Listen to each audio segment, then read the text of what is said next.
Ha?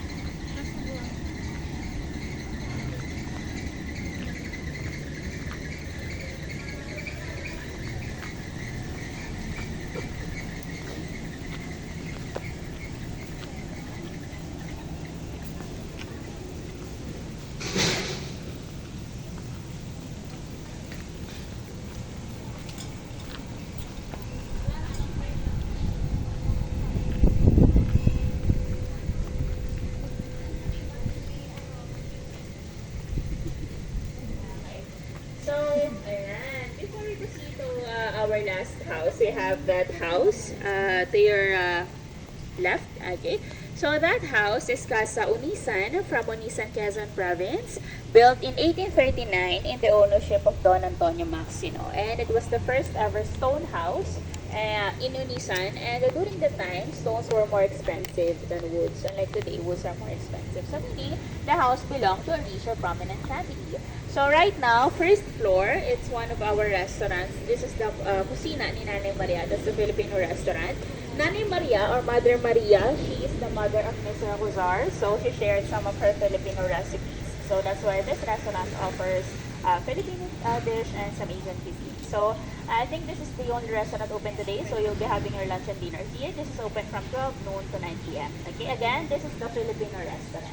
And then that area, here, this area, this is Plaza Belmonte, named after Mr. Sandy Belmonte. So that's his statue over there. And then on the other side, we have Plaza Aenza, named after Mr. Dito Aenza. That's his bust over there. So Sandy Belmonte and Dito Aenza, obviously they're still alive, but they have their statues here because they are some of Mr. Acuzar's friends. So the owner of the resort, Mr. Acuzar, so that's the type of friend he is. So if you get to be friends with him, you're also going to have your own statue here. Magkakaroon din po kayo. So, Plaza Belmonte, Plaza Aenza, usually, we use these for wedding reception, sometimes a cultural show or team buildings. So, yeah. And then, that building over there, that's Paseo de la Escolta from Escolta, Manila. It was built way back in 1900s. However, that building is only a replica because the original Paseo was already destroyed during World War II.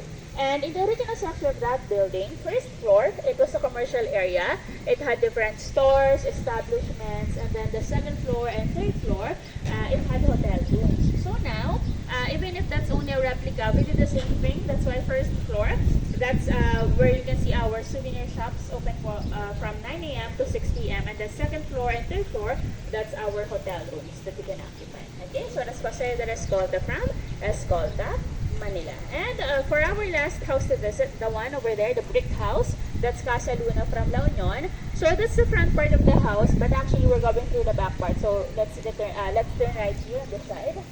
So by the way, all of the houses that we're not gonna visit for this tour, those are either a rental house, hotel room, or restaurant. So we're not allowed to go inside those houses. So that's also the reason why we only have 4 houses to visit. That's our show houses. Okay. So let's visit our 4th house. This way, please.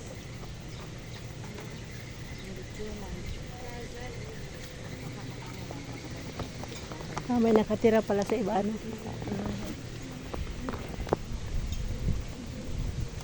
May swimming pool din dito, oh.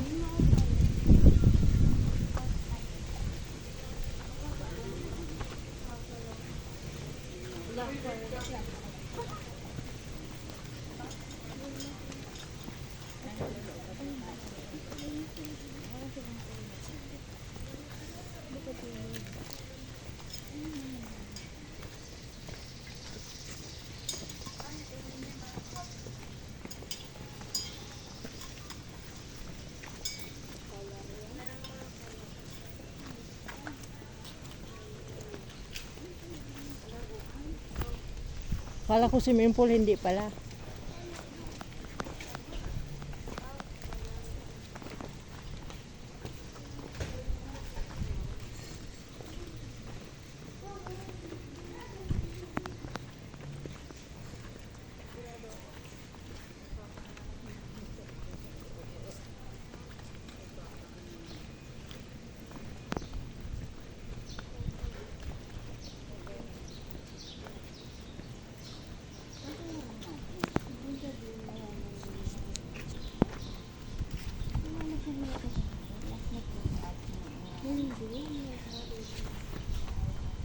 Okay, and as you can see, we have there La Parilla, so that's our mini bar. So after this tour, maybe later in the afternoon, if you want to chill and then just sit there, we have the mini bar. They offer fruit shakes and cocktails, and it's open until later tonight. And in front of it, we have the swimming pool. So the pool, that's a typical pool, man-made, artificial pool with chlorine and everything. So they just put a lot of stones or bato-bato to make it look like a batis. But that's a typical pool. And the pool is open from 8 a.m. to 8 p.m. for check-in guests. Okay? And then the beach area is open from 6 a.m. to 6 p.m. Okay? And then before we proceed to our last house, which is this one, let's discuss those houses first. So that's Casa Cagayan 1, 2, 3, and 4. 4 identical houses from Cagayan Valley. And this is the typical structure of houses before. As you can see, the houses are elevated or nakaangat. So the bottom part of those houses, that's what we call silong. Okay, silong. And in the living structure of these houses, on its floor, it has some spaces or siwang in Tagalog, wherein if the owner of the house has some leftover food, he will just drop it on the siwang or on the spaces on the floor, and it will serve as food for his livestock animals under the house, like chickens, ducks, pigs. In the afternoon, they can also put tabag or hammock, buyan, for their siesta time there in the silong. So right now, these are not show houses. Actually, these are also rental houses here. So this is our studio type, meaning each house will only be good for 2 packs or 2 persons. Okay? So that's Casa Cagayan 1, 2, 3, and 4. And for our last house, this one right here, this is Casa Luna from Luna, La Union. Built in 1850 in the ownership of Don Primitivo Novicio.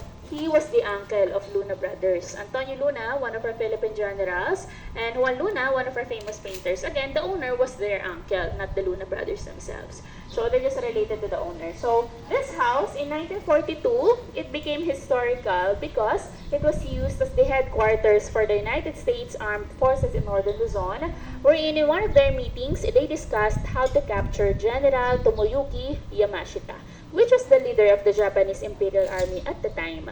So right now, we're going to visit the second floor. So that's our show house. And actually, it's also our antique museum. So the Acuzar family, the owner of this resort, aside from collecting old houses, they are also antique collectors. So all of their antique collection is on the second floor. So now, as we enter the house, again, we're not allowed to touch anything. We're not allowed to sit on the chairs, on the bed. And we're also going to pass through the volada. A volada, it's a narrow pathway on the side of the house intended for the servants. Okay? So who among here is still familiar with the 2 kinds of servants or alipin before? Aliping namamahay and aliping sa gigilid. Sige, sir. You're exempted from the quiz later. So, I love history.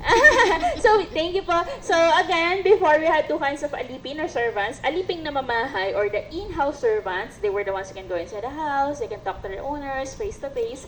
Now, when you say aliping sa gigilid or side servants, they were not allowed to go inside the house, they were not allowed to be seen by their owners, and there's a designated area for them, literally on the side of the house, which is the volada. That's the only pathway they were allowed to pass through. Later, as we enter the house, you're going to see there's only one way out. The entrance is also the exit. Okay, so this way please. For the last time, kindly remove your footwear upstairs. So this way please.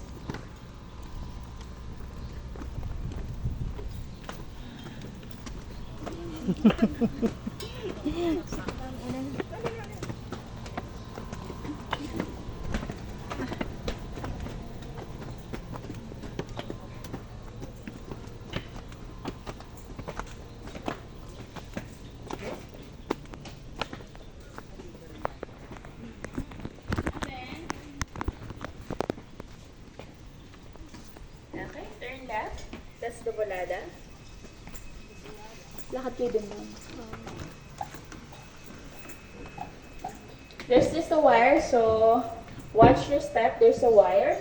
So again, turn left, right, and then straight ahead. That's the volada. Turn left.